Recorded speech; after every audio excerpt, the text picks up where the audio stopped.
자, 외국인의 부동산 취득 등에 대한 특례를 보도록 하겠습니다. 교재는 104쪽이에요.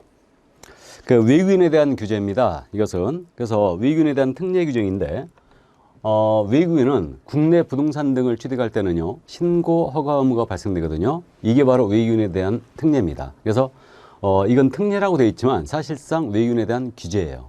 이거는 자 그래서 지금 이 법상 그럼 외국인 등이 누구냐? 외국인 등의 정의인데 이거 시험 볼 때마다 거의 물어봅니다. 꼭 이해를 해두시는데 이 법에서 얘기하는 외국인이라는 것은 대한민국 국적을 보유하고 있지 않은 개인이에요. 그래서 외국인은 시민권이 있고 영주권이 있지 않습니까? 뭘 취득해야지 외국인이게요? 시민권 취득자예요. 이 자가 바로 외국인입니다. 영주권자는 제외 국민이에요. 외국인이 아닙니다. 승준이가 시민권 취득한 거예요. 그리고 외국의 법에 따라 설립된 법인 또는 단체, 그러니까 외국 법인, 국제기구 다 포함해요. 외국 정부까지 다 외국인으로 갑니다. 그리고 이제 내국 법인일지라도 사원, 구성원, 임원의 2분의 1 이상이에요.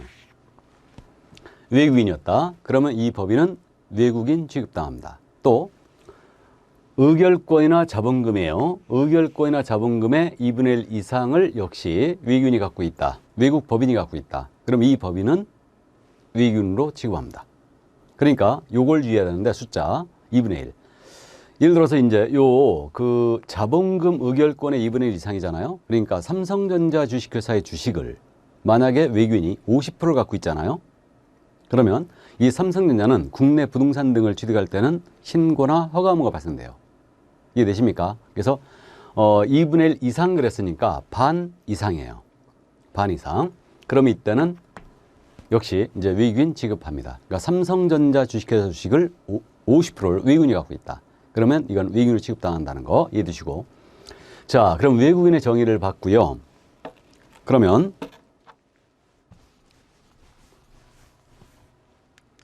자, 이 법은 이제 적용 범위에 대한 부분인데 이거는 이제 조금 이따 하기로 하고요. 상호주의를 이해해 두시는데 이 상호주의는 국토교통부 장관이 제한할 수 있다로 되어 있거든요. 그럼 이게 뭐냐 하면 우리나라 국민에 대하여 일본 법이 일본 내 부동산 취득을 제한한다. 우리도 일본 사람들의 국내 부동산 등의 취득을 제한할 수 있어요. 이게 바로 상호주의다. 다만 조약을 이행하기 위해 필요한 경우는 그러하지 아니하 그랬는데 그래서 이 정도 이해해 두시고요. 이때 외국인에게 신고나 허가 의무 발생된다고 그랬잖아요. 그러면 일단 규제 대상에 걸리는 소유권이 대상이에요. 그러니까 신고 의무는 외국인이 국내 부동산 등의 소유권을 취득할 때, 그러면 허가 의무는 허가 대상 토지가 있거든요. 이 토지에 역시 소유권을 취득할 때만 허가 의무가 발생돼요. 그러니까 저당권을 취득한다, 지상권을 취득한다. 적용이 없습니다. 원래 규제 대상이 되는 것은 소유권이 대상이에요. 그래서 일단 참고해 두시고. 자, 그럼 이 법상 이제 신고 의무거든요. 그럼 외국인에게 신고 의무를 발생시키고 있는데 관할은 부동산 등의 소재지 관할 시군 구청장, 신고관청이 관할이 되고 있고요. 신고 의무는 세 가지로 크게 나눠져요. 계약 원인 취득이 있고 계약 외 취득이 있고 계속 보유 신고라는 게 있거든요. 그럼 계약 원인 취득은 소유권 취득 계약이라는 얘기죠. 그러니까 매매, 교환, 증여가 있어요. 근데 외국인이 매매로 국내 부동산을 취득하잖아요. 그럼 이거는 부동산 거래 신고 대상이죠. 이해되세요? 그러니까 매매는 계약을 체결한 날로부터 30일 내에 신고해야 돼요. 이렇게 됩니다. 그러면 매매는 여기로 빠져나갔으니까 그러니까 부동산 거래 신고 대상 계약은 계약에서 빠집니다. 빠지고요. 교환 계약이나 증여로 외국인 취득합니다. 그럼 이때는 계약을 체결한 날로부터 60일 내에 신고하게 돼 있어요. 계약 체결부터 60일입니다. 그럼 계약이 아닌 원인. 이것은 이제 민법에서 법률에 규정한 물권 등 사유인데 외국인이 국내 부동산을 상속받았거나 판결로 취득했거나 경매로 취득한다. 또 법인의 합병이라든가 건물의 신축, 중축, 재축, 개축으로 취득했어요. 이때는 취득한 날로부터 6개월입니다. 6개월 내에 취득 신고 들어와야 되고요. 안 했잖아요. 100만 원 이하가 들어요. 그 다음에 우리나라 사람이었는데 외국인으로 국적이 바뀌었어요. 그럼 국내 부동산을 계속 보유하지 않습니까? 그럼 계속 보유 신고해야 돼요. 이것은 외국인으로 변경된 날로부터 6개월 내에 하게 되어 있습니다. 그럼 외국인 신고 의무는 숫자 6과 친하네요. 계약 원인만 60일이에요. 나머지는 6개월이죠. 대신 매매 계약은 부동산 거래 신고이기 때문에 계약 체결부터 30일입니다. 그래서 이 정도 이제 숫자를 우리는 꼼꼼히 이제 챙겨 나갈 거고요. 자, 그래서 신고 의무는 여기까지고요. 그럼 이제 외국인에게 허가 의무가 발생되는 경우. 그러면 허가 관할은 물론 토지 소지 관할 시군 구청장 이 신고 완청이 되는데 토지 거래 허가를 외국인이 받았다. 이때는 이제 그 허가 의무를 면제를 하는데 자, 허가 대상 토지가 있어요. 그러면 외국인이 허가 대상 토지는 네 군데인데 군사기지 및 군사시설 보호구역이에요. 이 군사기지 및 군사시설 보호법상 군사기지 및 군사시설 보호구역 여기를 취득한다. 허가 받으셔야 되고 그 다음에 문화재보호법에 의한 문화재보호구역이 있죠. 그럼 역시 허가받았고 취득해야 되고 자연환경보존법이 있어요. 이 법에 따른 생태경관 보존지역이 있어요. 그 생태경관 보존지역은 여의도 밤섬 있죠. 이거 생태경관 보존지역이고 전국적으로는 창녕, 우푼읍지 이런 데들이 생태경관 보존지역이에요. 이렇게 돼 있고 야생생물 보호 및 관리에 관한 법률에 따른 야생생물 특별보호구역이 있죠. 지리산 자락이라든가 백두대간지역 이런 데들이 야생생물 특별보호구역이에요. 그래서 이 네 군데지요.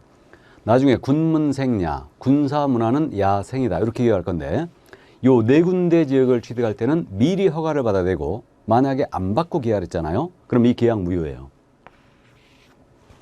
무효고 2년 이하의 적도는 2천만 원 이하의 벌금에 처하게 됩니다. 위균에 대하여.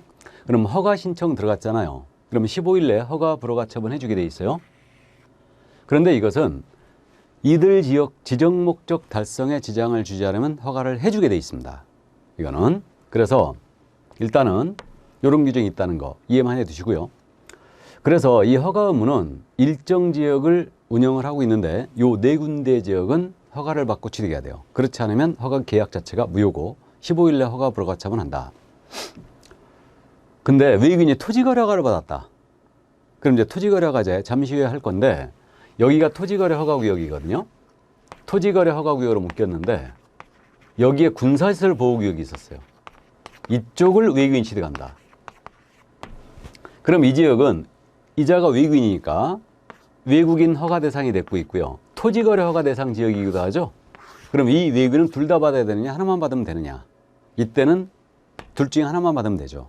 그래서 외국인이 토지거래 허가를 받았다면 외국인 취득 허가를 받지 않아요. 됐습니까?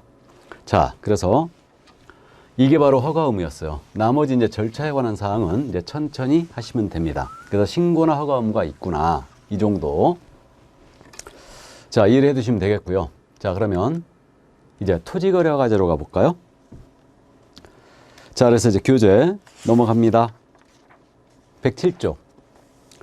원래 이제 공법, 국토계획법에 있던 내용이 우리 쪽으로 넘어온 거예요. 그래서 이제 28회서부터 넘어왔죠. 2017년도에 넘어왔으니까.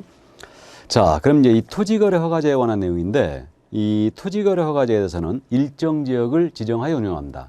토지에 대한 아주 대단한 규제죠. 그럼 어떤 지역, 누가 지정하느냐 이 문제가 있는데 동일 시도 안에 일부 지역이었잖아요. 그러면 시도지사가 지정해요. 근데 2개 이상의 시도에 걸쳤잖아요. 그럼 이때는 국토부 장관이 지정합니다. 그래서 토지에 대한 투기가 성행하나 성행할 우려가 있는 지역에 대하여 5년을 초과하지 않는 범위 내에서 지정해요. 그래서 2개 이상의 시도에 걸치면 국장이, 동일 시도 안의 일부 지역이면 시도의사가 이렇게 지정을 합니다. 가볍게 이해해 두시고, 그럼 토지거래 허가구역을 지정하는데 절차는 어떻게 되느냐 이 문제가 있는데, 자, 이건 이제 그림으로 바로 갑니다. 그래서 이 그림은 지금 교재에 없죠. 없는데 이게 쭉 설명이 되어 있는 거예요. 그냥 칠판 보시면서 들으시죠. 그러면 토지에 대한 투기가 성행하고 있는가 조사를 하겠죠. 그리고 도시계획위원회 심의를 거쳐요. 이게 도계위입니다. 그래서 국토부 장관이 지정할 때는 중앙도시계획위원회, 시도의사가 지정할 때는 시도도시계획위원회 심의를 거치죠. 그래서 도계위 심의를 꼭 거쳐야 돼요. 그리고 이제 지정을 합니다. 그러면 지정을 하는데 이때 지체 공고 나가요. 지정 공고 나가는데 이때 국장이나 시도의사가 지정권자가 공고가 나가겠죠. 이때 공고할 사항이 어떤 토지에 대해 지정했는가, 토지의 소재지, 용도 지역 같은 거 공고해 주고요. 그 다음에 지정기간, 언제까지 지정한다. 언제서부터 언제까지 지정한다. 지정기간 나가고, 그 다음에 지형도를 지금 축척 5만 분의 1, 2만 5천 분의 1 지형도를 공고를 같이 해줍니다. 지형도를 글자를 못 읽는 분을 위해서 그림으로 이렇게 그려서 보여줘요. 이렇게 공고하고, 그 다음에 기준면적이라는 게 있어요. 이 면적 이하로는 허가할 필요가 없다. 이게 이제 기준면적입니다. 요걸 공고해줘요. 이번 32회 때 우리 과목이 이례적으로 두 문제나 지금 복수응답 처리했거든요. 그래서 그 하나는 이제 말씀드렸고, 부동산 거래 신고제에서 복수응답 처리했고, 또 하나는 이거였어요. 그러니까 이제 축척 2만 5천 분의 1, 5만 분인데 축적이라고 해버린 거예요. 문제에서. 오타 냈죠. 근데 국가가 시행하는 시험이라 오타를 내서도 안 되죠. 그러니까 축척인데 축적이라고 해버렸기 때문에 결국 모두 정답 처리했어요. 아주 해피했죠. 자, 그래서 지형도 2만 5천 분의 1, 5만 분의 1 지형도를 공고를 해줍니다. 자, 그럼 이제 공고와 동시에 시군구청장한테 통지를 해줘요. 국토부 장관이 지정했다면 시도의사를 거쳐서 시군구청장한테, 시도의사가 지정했다면 국토부 장관에 보고하고 시군구청장한테 통지해요. 그럼 이자는 항상 통지를 받거든요. 시군구청장은. 왜 그럴까? 이자가 허가권자예요. 토지거래 허가권자고, 국장시도의사는 지정권자죠. 이해되십니까? 그러면 시군구청장이 통지를 받았잖아요. 그럼 등기소장한테 지첩시 통지 또 해줍니다. 왜 등기소장한테 통지하냐면요, 허가구역 내 토지에 대해 이전 등기 하잖아요. 그럼 허가증이 첨부돼야 돼요. 그러니까 이자가 알아야 되니까 이자에게 통지를 해주고요. 그리고 시군구청장이 다시 공고해요. 다시. 그래서 이때는 7일 이상 공고하게 돼 있고 일반인이 볼 수 있도록 열람할 수 있게 해줍니다. 15이에요. 15일. 열람이니까 15. 15일간 열람을 하게 해줍니다. 자, 그럼 이제 효력이 발생이 되는데, 허가구역 지정의 효력 발생은 지정 공고를 한 날로부터 5일 후입니다. 이거 공고서부터 아니에요. 지정권자가 지정한 날로부터 5일 후에 효력이 발생한다. 우리 과목에 5일이 딱 두 번 나오는데 둘 다 중요합니다. 그래서 5일 후에 효력이 발생한다. 그럼 만약에 허가구역을 다시 지정한다. 다시 묻는 거예요. 허가구역으로. 이때는 재지정한다는 얘기죠. 그럼 이 절차를 그대로 준용하는데, 한 가지 특이점이 재지정할 때는요, 시군구청장의 의견을 언제나 듣게 돼 있어요. 재지정할 때는. 최초로 지정할 때는 의견 안 듣거든요. 왜 그럼 재지정할 때는 이자의 의견을 듣느냐? 이자가 제일 잘 알아요. 허가권자니까. 이해되십니까? 그래서 재지정할 때만 도교의 심의 전에 미리 이제 의견을 들어보고요. 그다음에 해제나 축소하잖아요. 이때도 이 절차를 그대로 준용합니다. 도시계획위원회 심의를 거치게 돼 있어요. 이게 바로 토지거래 허가구역 지정 절차였습니다. 생각보다 잘 물어봐요. 그러니까 이해를 해 두셔야 되고요. 자, 그러면 이제 허가구역 지정에 대해서 살펴봤고요. 그럼 어떤 계약을 했을 때 토지거래를 받았느냐, 이 문제인데, 요거는 요즘은 잘 안 물어보네요. 그래서 가볍게 이제 이해만 해두는데, 여기가 허가구역으로 묶였어요. 이렇게. 그럼 허가구역 안에 있는 토지죠. 모든 토지가 들어가는 게 아니고 일정 면적을 초과해야 돼요. 이게 기준면적이에요. 일정 면적을 초과하는 이 토지에 대한 소유권 이전의 유상계약 및 예약과 지상권 설정 및 이전에 관한 유상계약 및 예약의 대상이에요. 그러니까 대가를 수반하는 계약이어야 된다는 얘기죠. 그러면 말씀드렸듯이 규제 대상이 되는 권리는 원래 소유권이거든요. 근데 여기는 지상권이 들어가 있어요. 왜 그랬을까? 이게 특이한데, 지상권은 여러분들이 민법 시간에 나중에 공부하는데, 지상권은 최단기간이라는 게 있어요. 견고한 건물 소유 목적 지상권은요, 최단 30년 갑니다. 그러니까 허가를 못 받을 것 같으니까 자꾸 지상권 설정 계약을 해버리는 거예요. 그럼 지상권은 최단기간 때문에 매매와 비슷한 효과를 가져와요. 그래가지고 지상권을 허가 대상으로 묶였어요. 그래서 규제 대상이 되는 것 중에 소유권이 아닌 지상권이 유일하게 들어가 있는 게 바로 이거예요. 토지거래가제입니다. 그리고 무상계약은 당연히 아니죠. 투기 가능성이 없다고 본 거예요. 이게. 그래서 우리는 6가지 꼭 따져봐야 돼요. 매매, 교환, 징여, 상속, 판결, 경매. 6가지는 따져보는데, 그럼 매매, 교환은 유상계약이니까 허가 받으셔야 됩니다. 근데 징여는 무상계약이니까 대상 아니죠. 그리고 법률이 규정한 물권 등 사유인 상속, 판결, 경매. 상속은 허가받을 일이 없죠. 상속으로 허가받은 토지를 취득하더라도. 그 다음에 이제 경매 있지 않습니까? 이거를 꼭 기억하는데, 경매는 입찰 방식으로 지금 가기 때문에 투기 가능성이 없다 본 거예요. 그래서 경매에 의한 취득은 허가 대상이 아닙니다. 그래서 있잖아요. 우리가 투자를 할 때 정부가 눈여겨보는 것을 투자하는 거의 원칙입니다. 투자할 때 가격이 오를 가능성이 높다는 얘기죠. 그럼 허가를 내가 못 받을 것 같다. 그러면 경매 물건 찾아보면 돼요. 경매는 허가를 면제합니다. 그리고 판결 있죠. 판결은 짜고 치는 걸 막기 위해서 규제 대상에 또 피해가는 거 아무것도 없어요. 짜고 치는 걸 막기 위해서. 허가 대상이죠. 그러니까 뭔 얘기냐면 갑과 을이 허가 구역 내 토지에 대하여 매매를 했어요. 근데 허가를 을이 못 받을 것 같아. 그러니까 소송 제기하는 거예요. 갑을 상대로. 나한테 이전께 해라. 그럼 갑이 일부러 법정에 2번 출석 안 해버리잖아요. 그럼 이게 소송법상 의제자백이라고 그래요. 의제자백. 그래갖고 패소 판결 나가버려요. 이전께 해주라고. 그러니까 짜고 치는 걸 막기 위해서 판결은 규제에 아무것도 못 피합니다. 농지를 판결로 취득해도 농지증이 있어야 되죠. 그렇듯이 이제 판결은 대상이 됐고요. 지상권 계약이 들어간다는 게 특이합니다. 그래서 이 정도만 일단 감을 잡아두시기 바랍니다. 자, 그래서 토지거래 허가 대상이냐 아니냐. 요즘은 잘 안 묻고는 있지만 경매 정도는 기억해 두세요. 경매는 허가를 면제합니다. 대물 변제 예약도 당연히 들어가죠. 예약이 대상이 되고 있으니까. 그리고 지상권 들어간다는 거 감 잡아두시고요. 자, 그러면 이제 기준 면적이에요. 일정 면적을 초과해야 된다고 그랬죠. 그럼 이게 이제 기준 면적인데 이 기준 면적에 대해서는요. 지금 여러분들이 갖고 계신 그 강의 노트 있죠. 그리고 우리 교재에도 이 부분이 지금 써 있는데 그 강의 노트든 교재든 여기에다가 이 부분은 지금 현재 여러분들이 요거는 입법예고라고 메모해 놓으세요. 입법예고. 현재 써 있는 숫자는 입법예고상이에요. 이거. 이렇게 바꾸겠다는 얘기죠. 그럼 지금 현재 규정은 어떻게 되느냐. 그래서 옆에다 메모를 해 놓으세요. 현재 규정은 어떻게 되냐면 지금 기준 면적은 도시지역과 도시지역 외로 나눴는데 도시지역에서 주거지역에 있는 허가구역 내 토지예요. 여기는 기준 면적이 180이에요. 180제곱미터 이하라면 허가받을 필요가 없어요. 그 다음에 상업지역은 200제곱미터 이하라면 허가받을 필요가 없고 공업지역은 660제곱미터 이하라면 허가받을 필요가 없습니다. 그리고 녹지지역은 현재 100이에요. 100제곱미터 이하라면 허가받을 필요가 없고 그 다음에 미지정지역 있죠. 도시지역 중에 미지정구역 여기는 90제곱미터 이하라면 허가받을 필요가 없습니다. 근데 지금 현재 이걸 바꾸겠다 이거예요. 이렇게.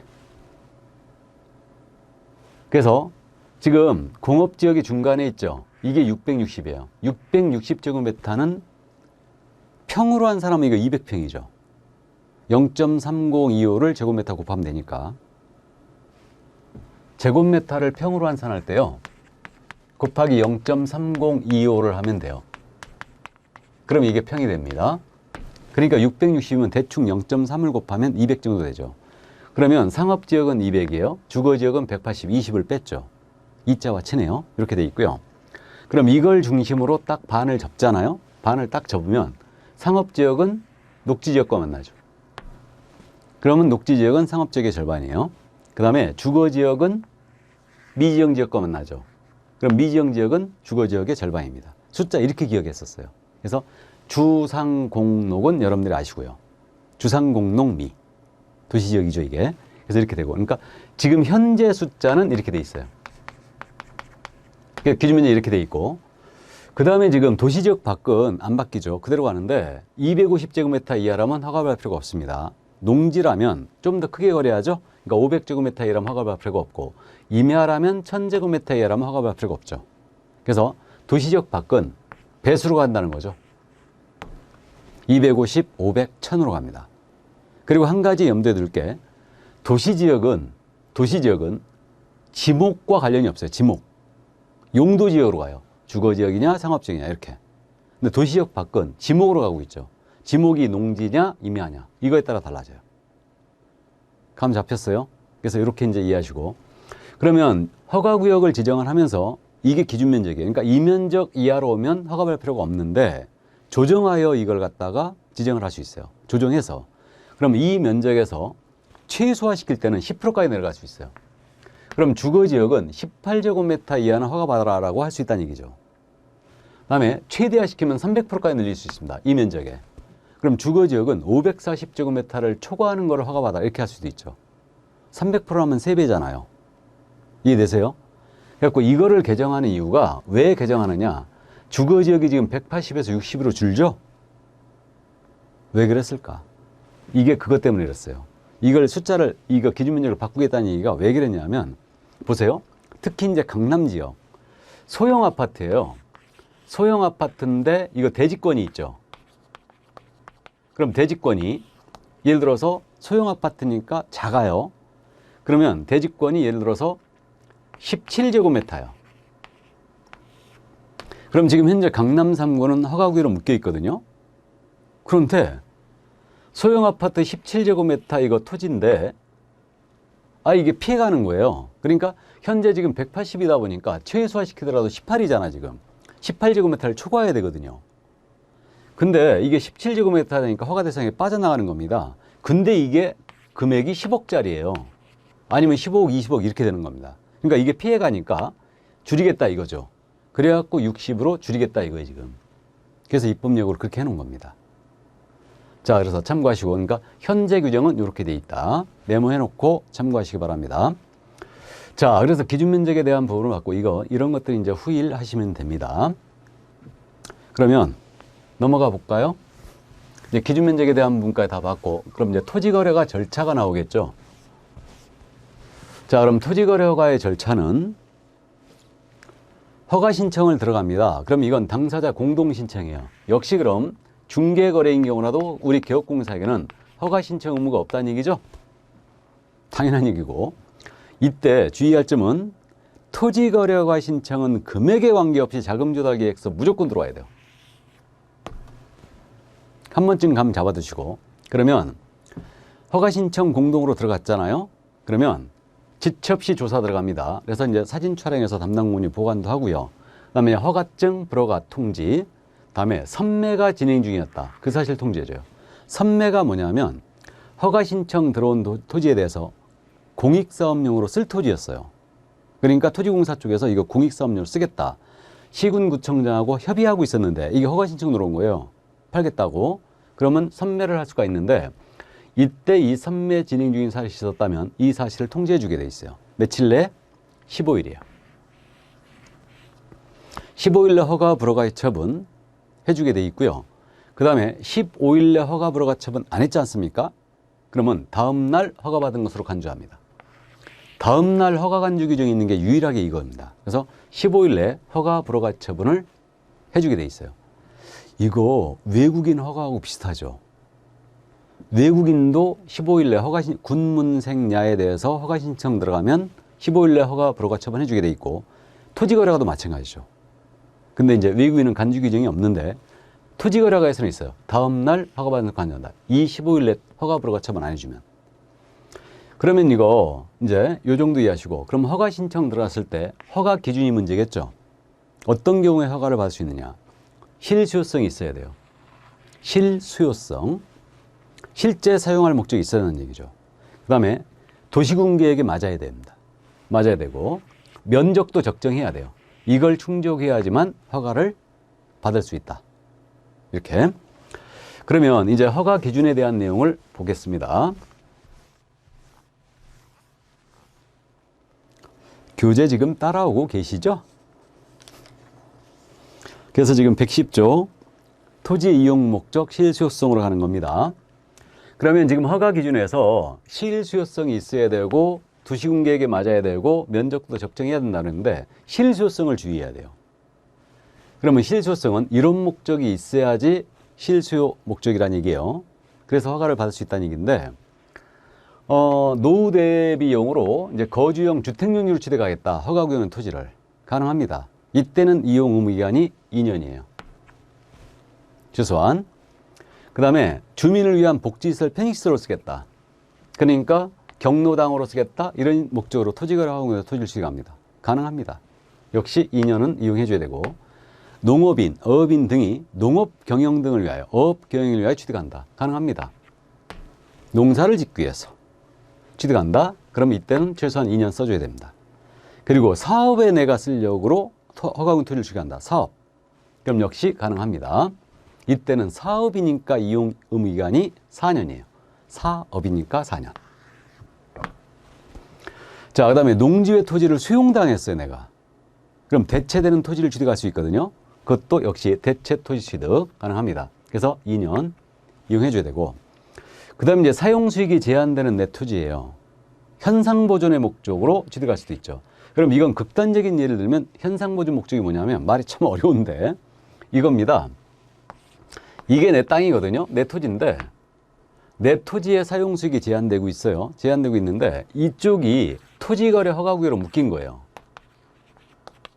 근데 내 토지를 사용하기 위해서 이걸 쓰려면 도로를 개설해야 되는데 유일하게 허가구역으로 들어가는 수밖에 없는 거예요. 그럼 이쪽을 도로 개설을 위하여, 즉 내 토지의 현상 보존을 위해서 허가구역 토지를 취득할 수 있다는 얘기죠. 그러니까 도로 개설이라고 그냥 이해하세요. 그러면 현상 보존 목적으로 취득한다. 그러니까 도로를 내니까 몇 년은 써야 돼요? 5년은 써야 됩니다. 그 다음에 임대사업자가 임대사업용으로 취득한다. 임대사업용. 이것은 5년 써야 돼요. 근데 그냥 사업은 4년이에요. 그래서 이건 이제 나중에 두음자 따서 모두 암기할 겁니다. 그럼 이용 의무 기한은 다 2년인데 사업 이용 목적은 4년이고 현상 보존 목적 5년, 임대사업용 취득도 5년입니다. 그래서 이렇게 지금 현재 실효성이 이렇게 돼 있고요. 그래서 이게 계획, 도시군 계획에도 맞아야 되고 면적도 적정해야 된다는 얘기가 그 얘기죠. 그럼 왜 우리는 기준 면적하고 이 실효성 같은 걸 주의해야 되냐면, 손님이 허가 구역 내 토지를 취득하러 온 거예요. 그럼 면적에 따라서 허가 기준이 허가 대상이냐 아니냐가 판별되죠. 또 손님이 어떤 목적으로 이걸 취득하고자 하느냐, 이걸 물어봐야죠. 허가를 받을 수 있는지 없는지를 판단해야 되니까. 그러니까 중요한 내용들이에요, 이게. 그러면 면적도 적정해야 된다. 그럼 이 얘기 아닙니까?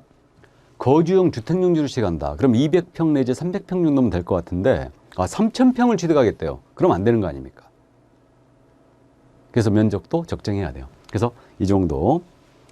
자, 그래서 이제 실수요 허가 기준에 대한 내용을 다 본 겁니다. 그럼 이제 나머지 절차를 더 볼까요? 그럼 이 부분까지는 했죠, 지금. 자, 그럼 이제 이번엔 허가증 나갔어요. 허가증 나가면요, 허가받은 토지가 지목이 농지였어요, 농지. 그러면 농지 취득자격증명을 받은 것으로 간주합니다. 허가증 받으면 농지증 의제예요. 그러면 이게 그 얘기 아닙니까? 이게 허가구역인데 이 안에 농지가 있었다. 그럼 여기에 대해서 허가를 해주는 거예요. 그러면 농지 취득자격증명 발급권자와 협의를 하죠. 시군면정하고 내가 허가증 내줄까? 협의를 해요. 그래서 오케이를 하면 이제 허가증을 내주면 농지증을 받은 것으로 간주합니다. 또 계약서의 검인제도 있다고 그랬죠. 그래서 허가증 받으면 계약서의 검인도 의제가 됩니다. 중요합니다. 꼭 기억하시고. 그럼 이번 불허가 나갔어요. 허가 안 해줬습니다. 허가 신청 들어갔는데, 그러면 토지 소유자는 팔려고 지금 허가 신청 들어갔는데 불허가 맞아버린 거예요. 그러면 나 이 토지 필요 없거든? 니 사. 그럴 수 있어요. 이게 매수 청구예요. 한 달 내에 해야 됩니다. 시군구청장한테 매수 청구할 수 있죠. 그럼 이 매수 청구 들어가면요, 시군구청장이 매수자를 지정하여 매수하게 할 수 있어요. 그래서 매수자가 이제 공공기관이 되는데, 토지공사 이런 데서 이제 매수 이제 할 수도 있죠. 그렇게 되는데, 이때 이건 버리는 토지니까 우리가 가격이 실가가 있고 감정가가 있고 공시지가가 있죠. 이게 위로 갈수록 세지는 거죠, 가격이. 그러니까 이건 버리는 토지니까 불허가 처분 나가는 바람에 내가 팔려고 허가 신청 들어갔다가 불허가 맞았으니까 버리는 토지라고 봐야 돼요. 그러니까 제일 싼 가격, 공시가 기준으로 매수 들어갈 수 있고, 허가 신청서에 적힌 가격이 공시가보다 적었다.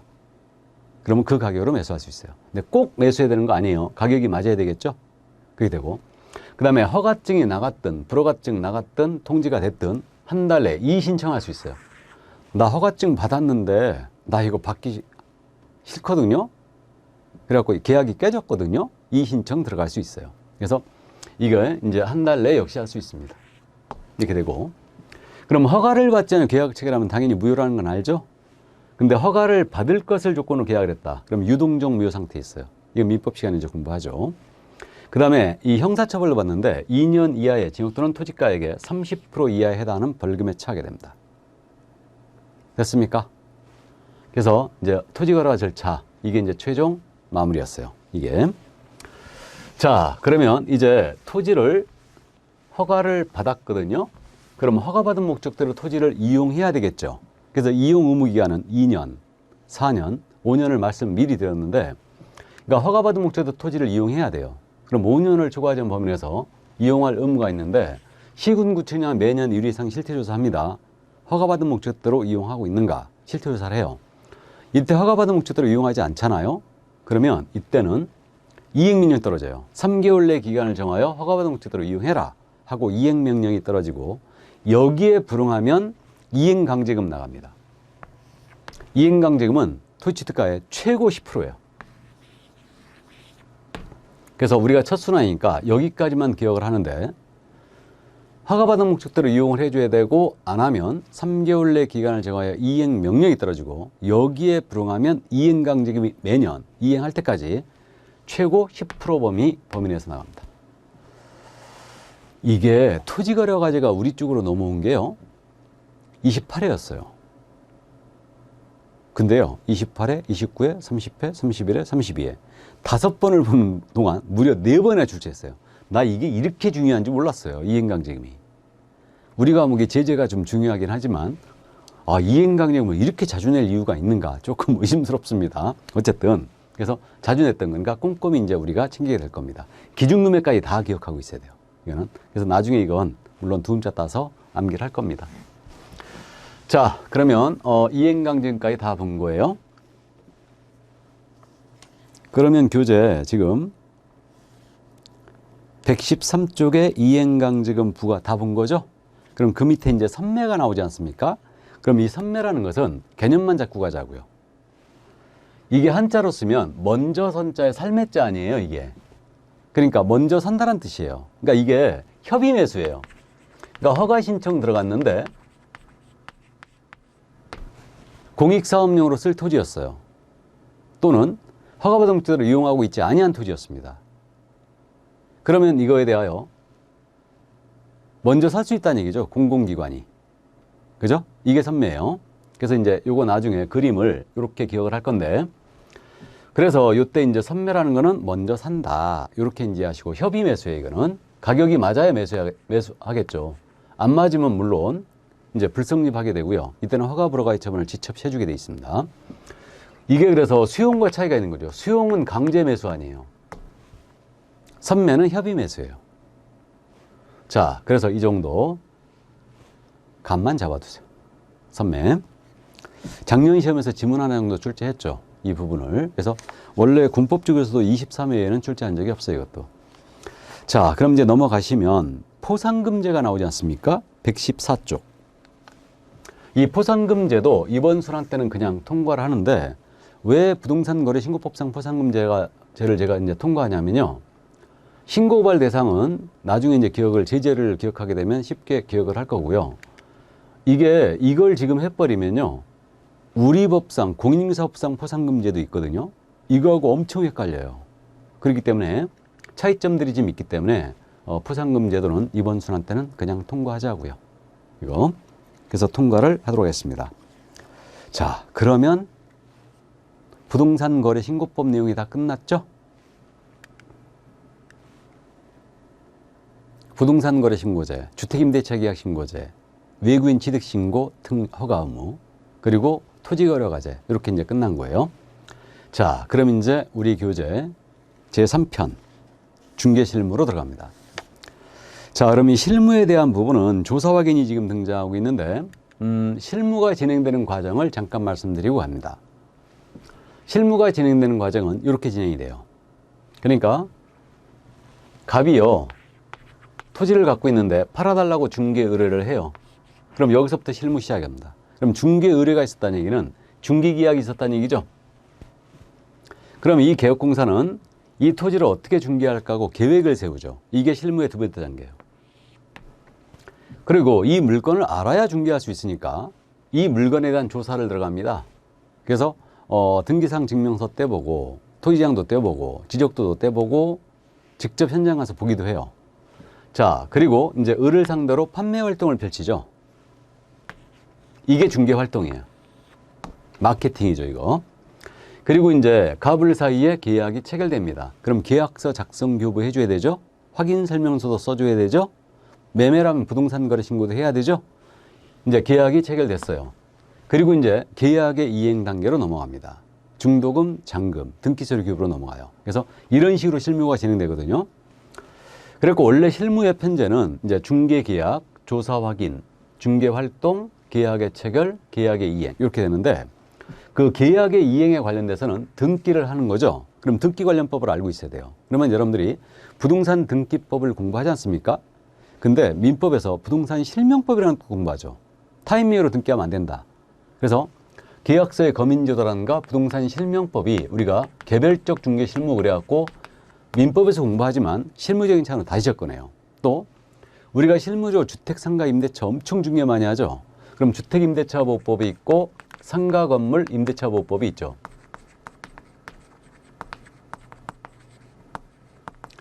그리고 경매도 우리가 수행할 수 있지 않습니까? 그러면 경매에 대한 내용도 나오고 이 경매를 보수받고 일을 해준다. 의뢰를 위해서. 그러면 매수신청 대리인 등록이라는 게 있죠. 그래서 이것을 개별 실무다 그래갖고 우리가 계약의 이행 관련법으로서 별도로 쫙 모아서 공부를 하게 돼요. 그래서 우리 교재가 지금 기본서가 나왔는데 기본서 편제가 이렇게 돼 있는 거예요. 중개 계약, 조사 확인, 그 다음에 중개 활동, 계약서의 작성, 이거 해갖고 이제 계약의 체결 파트에서는 전자계약이 연결되죠. 그리고 이제 나머지는 개별적 중개 실무다. 그래갖고 쫙 단행법이 모아져 있어요. 시험에서 출제는 조사 확인 쪽하고 여기입니다. 최근에 조사 확인 쪽도 잘 출제 안 해요. 그리고 이쪽 부분은 아주 집중적으로 지금 내고 있습니다. 이거를. 그래서 이제 이쪽 부분, 그러니까 전체적으로 실무는 약 20% 출제 비중을 갖고 있어요. 8개 정도인데 최근 시험은 계속 6개 내지 7개 정도 출제합니다. 이쪽에서. 그래서 이렇게 실무가 진행된다는 거 이해만 해 두시기 바랍니다. 근데 이제 우리 지금 현재 기초과정이기 때문에 바로 조사 확인 들어왔어요. 중기계약은 아예 통째로 빠져 있죠, 지금. 그죠? 그래가지고 이제 조사 확인이 들어왔는데 이것도 요즘 조사 확인 파트에서 조사 확인의 방법, 공부상 조사, 현장 조사 이런 것들이 있어요. 근데 요즘은 출제를 잘 안 하고 있기 때문에 거기 조사 확인의 방법 그래가지고 공부상 조사가 있고 현장 답사를 통한 조사 확인이 있죠. 그래서 이 부분 요거만 잠깐 말씀드리고 하죠. 그럼 물건을 조사하는 거예요. 조사할 때 어떤 공부를 기준으로 조사하느냐 이 문제인데 물건의 표시에 관한 사항이에요. 소재지, 면적, 구조, 용도, 지목 이런 것들이에요.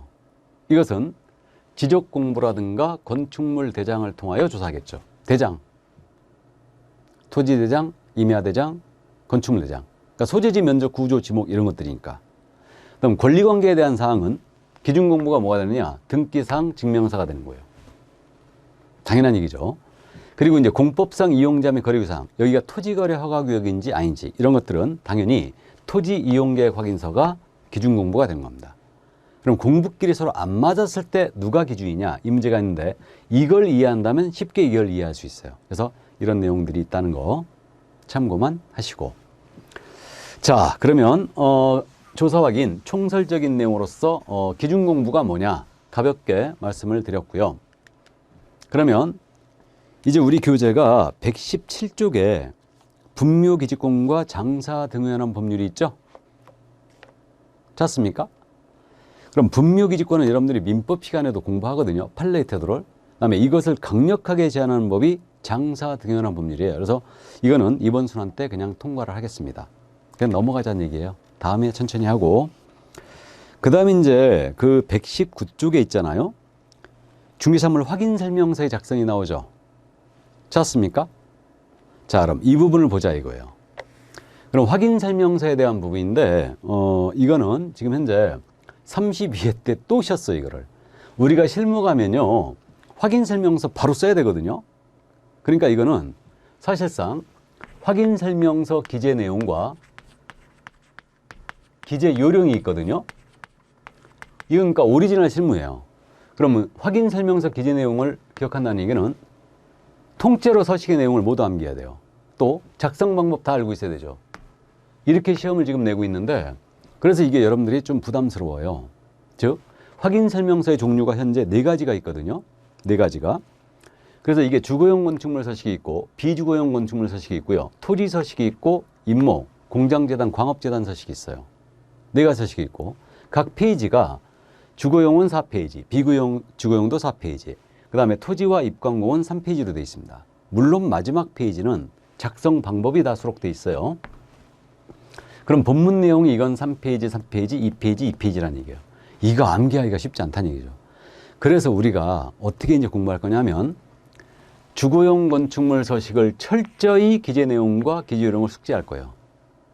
숙지하고 나머지 서식은 주거용 서식과 어떤 차이가 있는지 정리를 하면 시험 문제는 그냥 풀어낼 수 있습니다. 이게 그래서 이렇게 지금 할 거고요. 계속. 그러면 지금 확인 설명서 각 구성이 어떻게 되어 있냐면 이건 이제 이 표지, 저는 이제 표지라고 지금 하고 있는데 여기에 제목이 들어가요. 그리고 확인 설명에 근거 자료, 제시했던 거 모두 표시하게 돼 있고 상태에 관한 자료 요구 사항란 이것도 여기 있죠 다. 그래서 제가 이걸 표지라고 부르는 거고 그 다음에 이제 개공의 기본 확인 사항란이 있고 개공의 세부 확인 사항란이 있고 그 다음에 중개 보수 선란이 있어요. 그리고 이제 마지막에 당사자와 우리 개공과 중개에 의한 소공이 서명 날인한 칸이 있고요. 그다음 마지막 페이지는 모두 작성 방법이에요. 그래서 확인 설명서 네 서식이 모두 이렇게 구성이 되어 있습니다. 이거 영문 서식도 있어요. 국제화 시대를 맞이하여. 그래서 지금 우리 교재에 주거용 건축물 서식이 실려 있는 거예요. 그래서 이제 이번 순환 때는 맛배기로 어떤 내용이 들어가 있는가만 보자 이거예요. 어떤 내용이 들어가 있는가 보자. 자, 그럼 이제 주거용 서식을 들어갑니다. 자, 그럼 이제 확인 설명서 주거용 서식인데, 이 주거용 서식에 대해서는 먼저 제목이 지금 들어가 있죠. 단독주택, 공동주택 구분 표시하게 되어 있고, 매매교환 임대인지 구분 표시해요. 그 다음에 확인 설명 근거 자료 등이 있죠. 여기에는 이제 제시했던 거 모두 표시하게 되어 있죠. 권리증, 등기사항 증명서, 토지장 임야도 지역도 이거 표시하게 되어 있고, 그 밑에 대상 물건의 상태에 관한 자료 요구 사항란이 있죠. 그래서 상태에 관한 자료를 요구했다면 자료 제출 여부와 불응했을 때는 불응 사실을 모두 기재해 줘야 됩니다. 그리고 이제 유의사항 여기 가격이 양도소득세 기준이 될 수 있다라고 이제 그 협박성 문구가 들어가 있습니다. 자, 그 다음에 이제 내려가면 개업공사 기본 확인 사항으로 돼 있어요. 그럼 개업공사 기본 확인 사항인데 이게 제목 옆에 여백이 있죠. 거기다가 이렇게 메모해서 해보세요. 기본 확인 사항이란 말은 개업공사가 직접 조사하여 기재하는 사항란이에요. 어른에게 협력을 요구 못하고 개공이 현장 조사든 공부상 조사든 직접 조사에 기재한 란이다. 이게 기본 확인 사항이에요. 그러니까 뭐가 들어가 있는가 보시는데 먼저 대상 물건의 표시란이에요. 이건 대장을 보고 기재하면 되는데 토지의 소재지 면적 지목 기재하고요. 건축물하는 전용 면적, 대지지분 준공 연도, 구조 용도 방향을 모두 기재합니다. 그리고 내진 설계 적용 여부라든가 내진 능력, 위반 건축물 여부까지 다 기재해요. 그러면 이거 방향 있지 않습니까? 이건 건축물 대장이 안 나오기 때문에 현장 답사에 기재하게 되는데 이 방향은 주택이잖아요. 주택은 거실, 안방 등 주실 기준이에요. 거실, 안방 등 주실 기준 방향을 기재합니다. 근데 방향 감각이 참 없는 분들이 있죠. 근데 우리 스마트폰 다 갖고 있죠. 이런 분들은 그 어플리케이션이 있어요. 그래갖고 그 나침반 같은 어플리케이션이 있어가지고 이걸 다운로드 받아가지고 거실 앞에 정면 딱 써가지고 흔든 다음에 탁 키면 방향 딱 나옵니다. 남향인지 서향인지 북향인지. 근데 주택을 제외한 나머지 물건들은요. 주된 출입구 기준으로 방향을 조사해요. 그렇게 하면 되고 내진 설계 있잖아요. 이거 내진이 뭔지 알죠? 지진. 그래서 이제 내진 설계에 이 건물이 적용이 됐는가 이걸 기재를 하게 돼 있어요. 건축물 대장 뒷면에 보면 다 나와요. 자, 그래서 대상물의 표시란 들어가고요. 권리관계란이죠. 이 부분은 등기부기재사항란이 있어요. 이 부분은 등기사항 증명서 보기 하면 되죠. 그 다음에 민간임대 등록 여부. 주택임대사업자 등록을 했다. 그러면 등록을 했다면 그 사항을, 등록을 안 했다면 여기다 기재하는 겁니다. 그 다음에 임차인이 계약갱 신용권을 행사를 했는가. 이 부분에 대해서 임대인이나 소유자한테 물어보고 확인하기 기재하고 이때 확인 서류가 있다면 확인해. 확인 서류가 없다면 미확인해. 일단은 기재를 하는 겁니다. 그리고 지금 다가구 주택 정보 제공 동의 여부라고 나왔죠.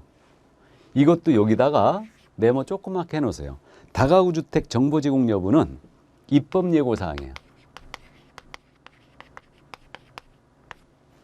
다가구 주택 사고가 워낙 많이 나니까요. 이걸 아예 기재하게 해놨어요, 지금. 이게. 자, 그래서 그렇게 이제 참고해 두시고요. 그럼 현재는 지금 다가구 주택은 없다는 얘기입니다. 자, 그래서 이게 권리관계란이에요. 그래서 이제 이렇게 이해해 두시고. 자, 다음.